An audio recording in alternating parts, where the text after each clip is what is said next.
Salam, 5-ci sinif Azərbaycan tarixindən 6-cı dərsimizə keçirik. Dərs 6. Azərbaycanın qədim dövlətləri. Yer kürəsində çoxlu sayda xalq yaşayır.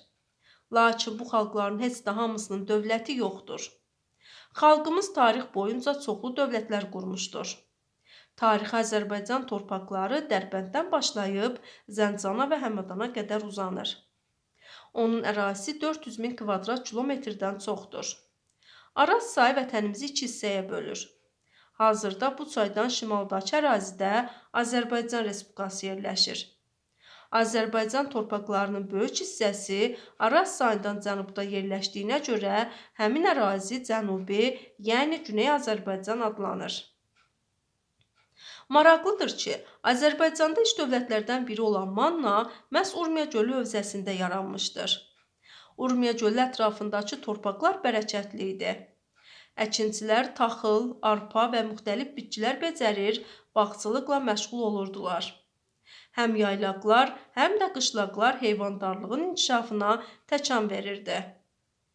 O dövrün mənbələrinə görə burada qoyun, quzu və malqara sürülərinin, at ilxılarının sayı hesabı yox idi. Zəngin faydalı qazıntılar və yerüstü sərvətlərin bolluğu sənətkarlığın da inkişafına şərait yaradırdı. Sənətkarlar qızıl və gümüşdən bəzək əşyaları, qablar, dəmir və tuncdan metal əşyalar, silahlar düzəldirdilər. Xarici işğalçıları da Urmiya gölü hövzəsinə bu zəngin var dövlət, təbii sərvətlər cəlb edirdi. Bunu bilmək maraqlıdır. Mannada Subi vilayətinin əhalisi at yetişdirməkdə çox mahir idi. Aşur hökmdarlarından biri öz yazılı kitabəsində bu barədə məlumat verir. Buradakı adamların süvari qoşun üçün ata təlim vermək sənətində tayı bərabəri yoxdur. Hökmdar alayı üçün bəslənən kiçik dayçaları böyüməyincə minmirdilər. Şahə qalxmağı, dövrə vurmağı, dönməyi, döyüş üçün vacib olan bütün vərdişləri öyrətməyincə bu dayçalar yəhərlənmirdi. Aşur hökmdarı at bəslənən vilayətlərdən birini İlxlarev adlandırmışdı. Eradan əvvəl 9-cu yüzillikdə bu ərazidə mövcud olan vilayətlər xarici basqınlardan qorunmaq üçün birləşməyə başladı. Aşur və Urartu dövlətlərinin aramsız basqınları, əhalinin qarətlərə, talanlara məruz qalması bu birləşməni zəruri edirdi. Nəticədə Urmiya gölü hövzəsində Manna dövləti yarandı. Dövlət öz adını ən güclü tayfadan Mannadan almışdı. Paytaxt şəhəri olan İzurtu öz gözəl tikililəri və möhkəm qala divarları ilə seçilirdi. Buna görə İzurtunu padşah şəhəri adlandırırdılar. Beləliklə, Manna Azərbaycan ərazisində yaranmış ilk mərkəzləşmiş dövlət kimi tarixə düşmüşdür. Müdrik hökmdar. Təxminən 300 ilə yaxın mövcud olan dövlətin ən tanınmış hökmdarı İranzu olmuşdur. O, güclü Aşur və Urartu dövlətlərinin əhatəsində öz dövlətini dağıdıcı hücumlardan qorumağa çalışırdı. İranzunun qarşısında iki mühüm məsələ dururdu. Ölkədə sabitlik və birlik yaratmaq, xarici basqınlardan qorunmaq. Məqsədlərini həyata keçirməyə başlayan İranzu ilk növbədə özbaşına hərəkət edən vilayət hakimlərini tabe etdi. O, vilayətləri birləşdirdi, mərkəzi hakimiyyəti gücləndirdi. İranzu iki güclü rəqiblə eyni vaxtda mübarizə aparmağın çətinliyini nəzərə alaraq Aşur dövləti ilə ittifaq bağladı. Bu dövlətin köməyi ilə işğal olunmuş Manna ərazilərini geri qaytardı. Beləliklə, Manna güclü dövlətə çevrildi. Atropatena dövləti. Manna dövlətinin süqutundan çox sonralar onun ərazisində yeni bir dövlət yarandı. Bu dövlət onu quran şəxsiyyətin Atropatın adı ilə Atropatena adlandırıldı. Bilirsinizmi, bəzi alimlər Azərbaycan adını da Atropatenanın adı ilə bağlayırlar. Onların fikrincə, Atropatena sözü zaman keçdikcə şəklini dəyişmiş, yəni Aturpatqan, Adərbayqan və tədricən Azərbaycan formasına düşmüşdür. Bəs adı dövlətə verilən bu məşhur şəxs kim idi? Eradan əvvəl 4-cü yüzillikdə şərq əraziləri Makedoniyalı İskəndərin yürüşlərinə məruz qalmışdı. Atropat o zaman həm Azərbaycanın cənubunu, həm də şimalında Araz ətrafı əraziləri idarə edirdi. Azərbaycan tayfaları onun rəhbərliyi altında Makedoniyalılara qarşı cəsarətlə döyüşürdü. Lakin bu qüdrətli sərkərdəyə qalib gəlmək mümkün olmurdu. Düşmən olsalar da, Makedoniyalı İskəndər Atropatın cəsarətini, mərdliyini görüb onu Azərbaycan torpaqlarının hakimi kimi tanımışdı. İskəndərin ölümündən sonra onun qurduğu dövlət parçalandı. Bundan istifadə edən Atropat Azərbaycanın cənub torpaqlarında yeni bir dövlət yaratdı.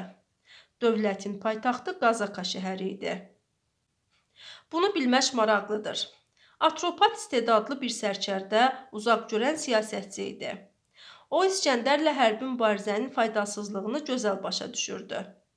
Buna görə də müdriklik göstərərək İskəndərlə danışıqlar aparmaq, münasibətləri yumuşaltmaq, Şərqin yeni hökmdarına hədiyyələr vermək yolunu seçdi.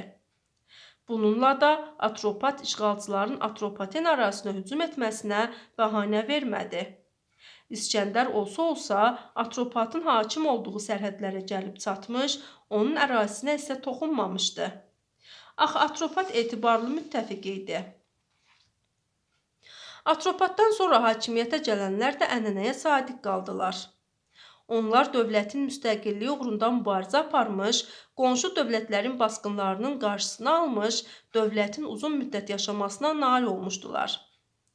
Atropaten hökmdarlarından biri hətta güclü Roma qoşununu məğlub etmiş, düşmənin döyüş bayraqlarını ələ keçirmişdi. Atropatenada təsərrüfat yaxşı inkişaf etmişdi. Buradan beynəlxalq ticarət yolları keçirdi. Çindən, Hindistandan gələn tacirlər bu ölkənin ərazisindən istifadə edirdilər. Yerli sənətkarlar öz məhsullarını bu tacirlərə satır, xeyli qazanc əldə edirdilər. Ona görə də Atropatenada sənətkarlıq və ticarət daha da inkişaf edərək gəlirli sahələrə çevrilmişdi. Şəhər həyatı canlanmışdı. Ən uzun ömürlü dövlətimiz Albaniya. Atropatena dövləti ilə demək olar ki, eyni dövrdə Araz çayında şimalda Albaniya dövləti də yaranmışdı.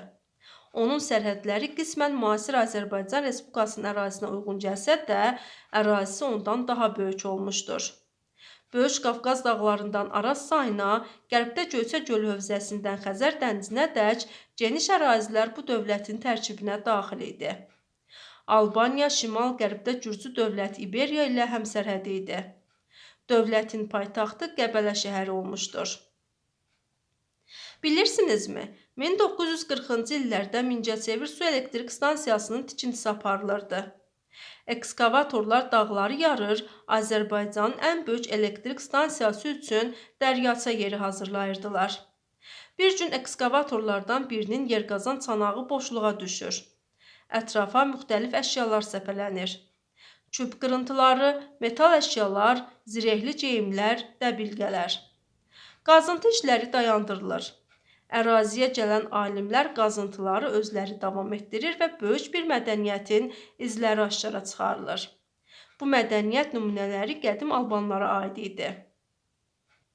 1950-ci illərdə ölkəmizin müxtəlif yerlərində, o cümlədən Qəbələdə, Şamaxıda da qazıntılar aparıldı.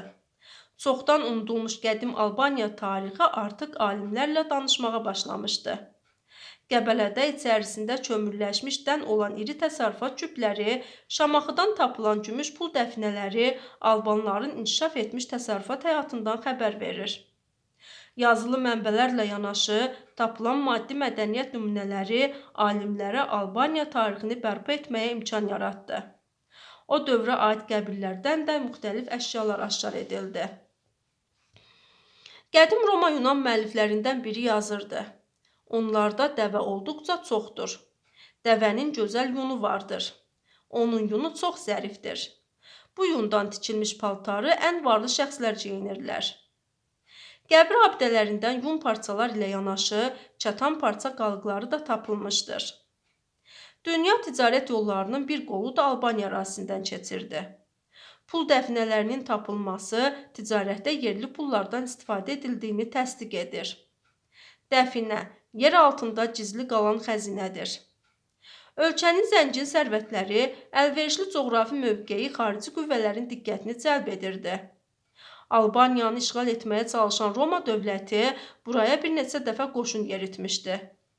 Lakin əcdadlarımız buraya hücum etmiş, Roma qoşunlarına qarşı cəsarətlə mübarizə aparmışdır. Romalılar sülh bağlayıb Albaniyanı tərk etmişlər. Bunu bilmək maraqlıdır. Azərbaycanda İslam dini yayılana qədər ölü ilə birlikdə onun sağlığında istifadə etdiyi əşyalar, yəni bıçaq, xəncər, qılınc, ox, nizə və mizraq ucları da qəbrə qoyulurdu. Alban qəbirlərindən tapılmış çoxlu üzük, sırğa, qolbaq və toqqalarda tökmə, döymə və istemalın izləri vardır. Bu əşyalar ölkədə dəmir, tunc, qızıl və gümüş məmulatı istehsalının inkişaf etdiyini təsdiqləyir. Bu həm də Albanlarda metal işləmə üsullarının olması haqqında da məlumat verir. Albaniya dövləti 1000 ildən artıq öz mövcudluğunu qoruyub saxlaya bilmişdir. Azərbaycanda yaranan dövlətlərdən heç biri bu qədər uzun ömürlü olmamışdır. Eranın 8-ci yüzilliyində ərəblər Albaniya dövlətinin varlığına son qoydular. Bəli, indi isə keçirik tapşırıqlara. Müasir dövrdə Azərbaycanın hansı bölgəsinin atlarının dünyada məşhur olduğunu müəyyənləşdirin. Müasir dövrdə Azərbaycanın Qarabağ bölgəsinin atları, xüsusilə də Qarabağ atı dünyada ən məşhur Azərbaycan at cinsi kimi tanınır. Ərazisi işğala məruz qalan ölkənin hökmdarlarında hansı xüsusiyyətlər olmalıdır? Qətiyyətli və iradəli olmalıdır, yəni dövlət başçısı ərazi bütövlüyünü qorumaq üçün strateji qərarlar qəbul etmək qabiliyyətinə malik olmalıdır. Milli birlik yaratmaq bacarığı olmalıdır, yəni xalqı vahid məqsəd ətrafında birləşdirə və sosial sabitliyi təmin edə bilməlidir. Etibarlı və dürüst olmalıdır, yəni liderin qərarları və siyasəti xalqın ona etibar etməsini təmin etməlidir. Diplomatik və strateji düşünməlidir, yəni beynəlxalq əlaqələrdə səmərəli siyasət yürütmək və uzunmüddətli planlar hazırlamaq bacarığı vacibdir. Dözümlü və səbirli olmalıdır. Çətin siyasi və hərbi vəziyyətlərdə emosional sabitlik qoruyaraq məqsədə uyğun addımlar ata bilməlidir.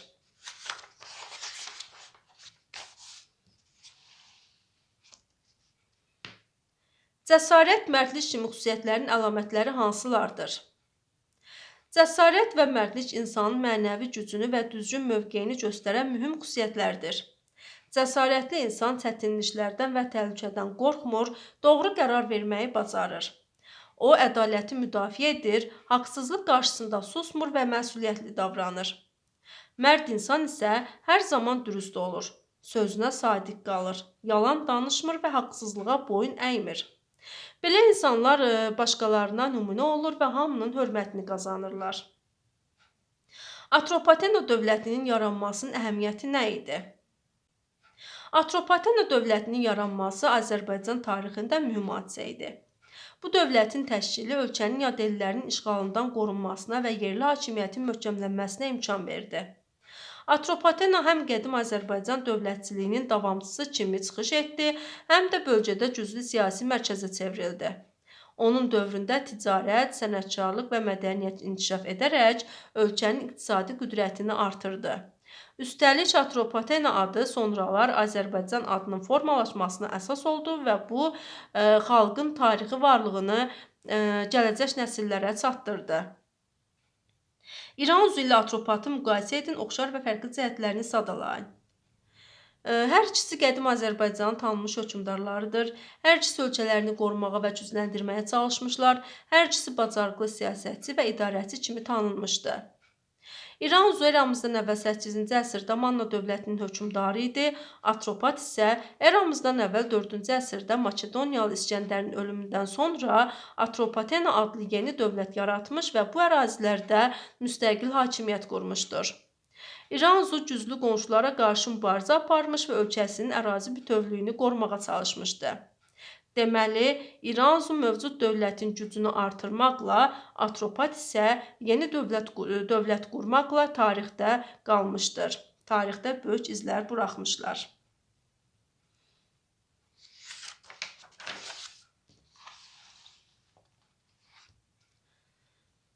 Yun və çatan parçalar hansı sənət sahəsinin inkişafından xəbər verir? Yun və çatan parçalar toxuculuq sənətinin inkişafından xəbər verir. Dövlətin uzun müddət yaşaması üçün nələr lazımdır? Dövlətin uzun müddət yaşaması üçün düzgün xarici siyasət, daxili sabitlik, xalqın birliyi, ədalətli qanunlar, güclü iqtisadiyyat, güclü ordu, elmin inkişafı və uzaqgörən rəhbərlik əsas şərtlərdir. Qəbirlərdən silahların tapılması nəyi sübut edir? Qədim dövrdə qəbirlərdən silahların tapılması insanların həyat tərzi və inancları haqqında mühüm məlumat verir. Bu fakt göstərir ki, həmin dövrdə müharibə və silahlar insanların gündəlik yaşamında mühüm rol oynamışdır. Ölülərlə birlikdə silahların basdırılması onların qəhrəman və ya döyüşçü kimi hörmətlə anıldığını bildirir. Eyni zamanda bu, qədim insanların axirətə inanaraq ölənin o dünyada da silaha ehtiyac duyacağını düşündüklərini sübut edir. Belə tapıntılar həm də həmin şəxsin tayfa və ya qəbilə içində yüksək mövqeyə malik olduğunu sübut edir. Bəli, bu qədər. Qalan tapşırıqlar da siz özünüz edəcəyiniz tapşırıqlardır. 7-ci dərs öyrənmək üçün növbəti videoma baxa bilərsiniz. Kanalıma abunə olub bəyənməyi unutmayın. Hələlik.